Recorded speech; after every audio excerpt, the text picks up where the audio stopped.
सियासी जंग दोनों तरफ से हो रही है, क्योंकि एक तरफ आतिशी ने प्रेस कॉन्फ्रेंस करके बीजेपी को घेरा है, फिर से पूछा है कि पैसा क्या मिला है ईडी को इस पूरी जांच में, वो दिखाइए। तो दूसरी तरफ अब इस पूरे मामले में सीधा अरविंद केजरीवाल को घेर रही है बीजेपी।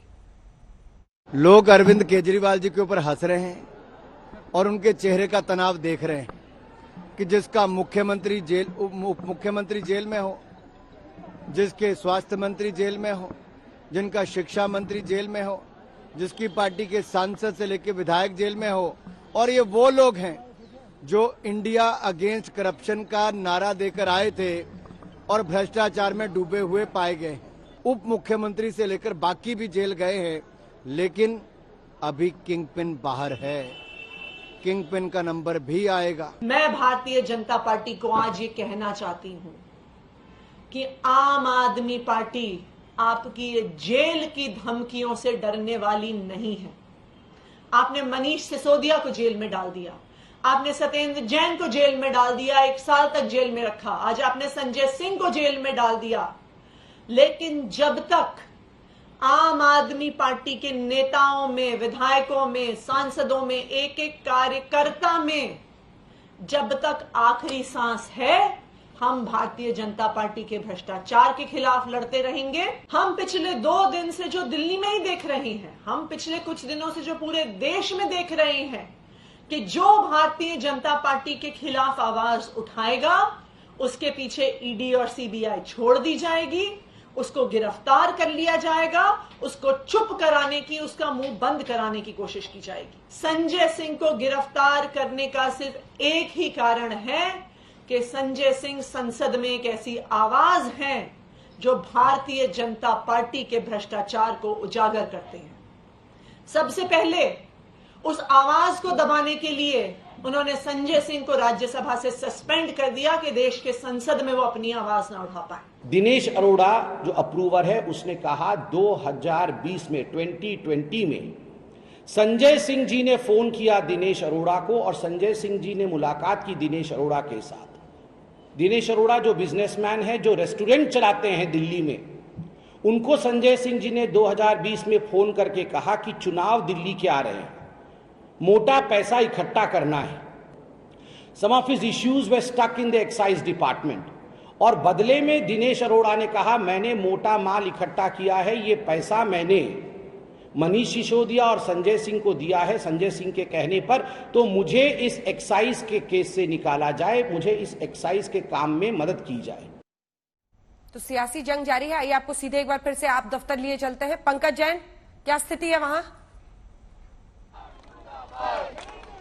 जी अजरा, इस वक्त आप तस्वीरें देख रही हैं, यहाँ पे सड़कों पर जो प्रदर्शनकारी हैं वो बैठ गए हैं और नारेबाजी शुरू हो गई है। पुलिस ने पूरे इलाके में बैरिकेडिंग कर दी है और इस वक्त यहाँ पर हम देख रहे हैं कि जो सुरक्षा बल है उसे भी तैनात कर दिया गया। लेकिन इस बीच ये जो आप नारेबाजी देख रहे हैं, ये प्रदर्शन शुरू होने से ठीक पहले की है और इसी के साथ ही यहाँ पे भारतीय जनता पार्टी के खिलाफ गिरफ्तारी का विरोध आम आदमी पार्टी कर रही है। आम आदमी पार्टी सीधे तौर पर यह कह रही है कि गिरफ्तारी अवैध तरीके से हुई है। आम आदमी पार्टी का यह कहना है कि पूरे मामले में जांच में कुछ भी नहीं निकला है। तीसरा आम आदमी पार्टी जो अहम बात कह रही है वो ये कि इस पूरे मामले में वो कानूनी लड़ाई लड़ेगी। तस्वीरें आप देखते रहिए अंजना, यहाँ पे सड़कों पर बैठ गए हैं अब तमाम प्रदर्शनकारी और वो लगातार नारेबाजी कर रहे हैं, हल्ला बोल तैयारी चल रही है और साथ ही साथ कुछ देर में मंच पर आम आदमी पार्टी के जो बड़े नेता हैं वो नजर आएंगे। पोस्टर आप देख लीजिए, पोस्टर पर लिखा हुआ है रुके ना जो झुके ना जो, हम वो इंकलाब है। अंजना, ये वो गाना भी है जो अक्सर संजय सिंह आम आदमी पार्टी के समर्थकों के साथ जब वो अपने घर पर बैठे होते थे या फिर जब आम आदमी पार्टी ने जीत दर्ज की थी तो उस दौरान भी इस तरह के गीत संजय सिंह गाते हुए नजर आए थे और वही गाना यहाँ पर पोस्टर के रूप में लेकर आम आदमी पार्टी के समर्थक पहुंचे हुए। और सबसे अहम बात यह है कि यहाँ पर जो संजय सिंह के समर्थक हैं वो खास तौर से सड़कों पर बैठकर नारेबाजी कर रहे हैं। अंजना, ठीक है पंकज, आप बने रहिए हमारे साथ। तो ये नारेबाजी इस वक्त आम आदमी पार्टी दफ्तर में चल रही है, वहीं राजघाट पर फूल लेकर पहुंचे हैं बीजेपी के सांसद और वो कह रहे हैं ये सच्चाई की जीत हुई है। दिल्ली शराब घोटाले में ईडी के एक्शन और संजय सिंह की गिरफ्तारी के बाद सियासी कोहराम शुरू हुआ है और ये सुशांत वहां पर एक बार फिर से हमारे साथ राजघाट से जुड़ गए हैं। सुशांत, क्या कह रहे हैं बीजेपी के नेता? देखिए अंजना, बीजेपी के नेताओं का साफ तौर पे कहना है कि आम आदमी पार्टी जो करप्शन को लेकर के, करप्शन फ्री मुक्त भारत को लेकर के सपना लेकर के आई थी, वो पूरी तरीके से एक्सपोज हो गई है। आज जनता के बीच में ये सवाल उठने लगा है कि आम आदमी पार्टी के 2 मंत्री जेल में हैं, सांसद जेल में हैं और ऐसे में वहीं पर ही राजघाट पर तमाम जो बीजेपी के नेता हैं वो अब बाहर आते हुए नजर आ रहे हैं। सीधे तौर पर अगर कहा जाए तो आम आदमी पार्टी पर हमला साधते हुए बीजेपी जो है वो यहाँ पर नजर आ रही है। राजघाट पर महात्मा गांधी की समाधि पर यहाँ पर पहुंचे थे बीजेपी के जो प्रतिपक्ष के नेता हैं रणबीर सिंह बिदूड़ी, यहाँ पर खुद मौजूद हैं। राजघाट पर आप पहुंचे हैं, सियासी घमासान लगातार तेज यहाँ पर दिखाई दे रहा है।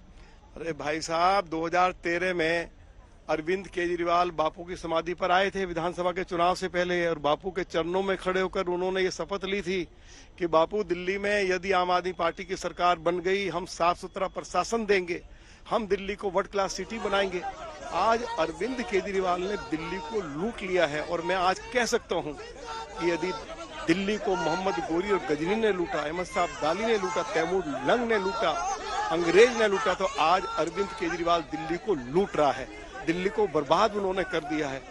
तो आज हम सभी लोग आज राजघाट पर आए हैं, बापू की समाधि पर एकत्रित हुए। हमने प्रार्थना की है कि अरविंद केजरीवाल को सद्बुद्धि दे और अरविंद केजरीवाल से जल्दी दिल्ली के लोगों को छुटकारा दिलवाया जाए। आम आदमी पार्टी बीजेपी दफ्तर पर इस वक्त प्रदर्शन कर रही है। वो कह रही है कि एजेंसियों का दुरुपयोग जो है वो बीजेपी कर रही है, एक मनी ट्रेल जो है वो नहीं मिल पा रहा है। देखिए, बात यह है कि अगर हम कुछ ना कुछ तो वो कहेंगे, अगर हम एजेंसीज का दुरुपयोग कर रहे हैं, बदले की भावना से कोई कार्रवाई की जा रही है, तो उन्होंने हाई कोर्ट और सुप्रीम कोर्ट का दरवाजा खटखटाया।